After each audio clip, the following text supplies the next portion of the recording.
Beaver are a really important wildlife species. They create a lot of wetlands that other wildlife species rely on, but occasionally they do create problems, both for timber production and also in just lawns that happen to have wetlands nearby.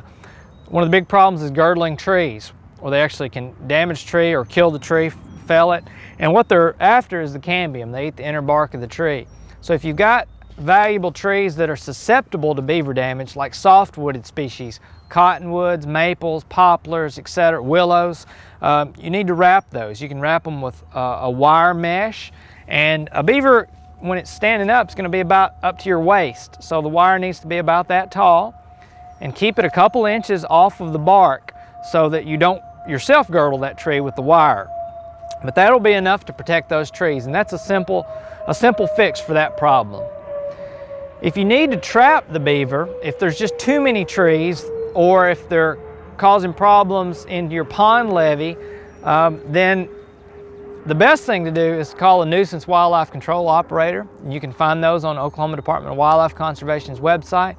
The reason I say that is beaver, they're not too difficult to trap the first time, but if you ever miss them, they become very, very difficult to catch. And so they wise up quickly. So if you've never trapped a beaver before, it's probably best just to call a professional to do that. If they are burrowing into your pond levee, that's probably your best solution. And then you're going to have to look at the damage in that levee and see if you're going to need to put some type of fill in there. If you do decide to trap a beaver yourself, one of the things to look for is a slide. This is an area where they enter and leave the water. It's pretty easy to see. The vegetation will be matted down. A lot of times the mud will be slicked off, and there'll even be a muddy water if they've entered recently.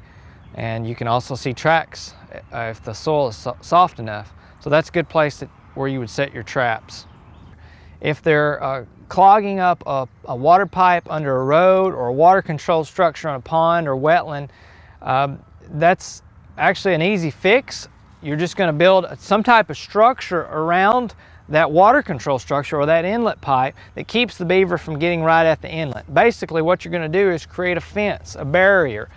And there's several websites online that you can get designs to do this, but essentially you're going to create just a large barrier around that small intake pipe so that the beaver has a difficult time putting enough material to stop water flow, and that should solve that problem. It's a little bit of an expense, but it'll save you a whole lot of effort down the road.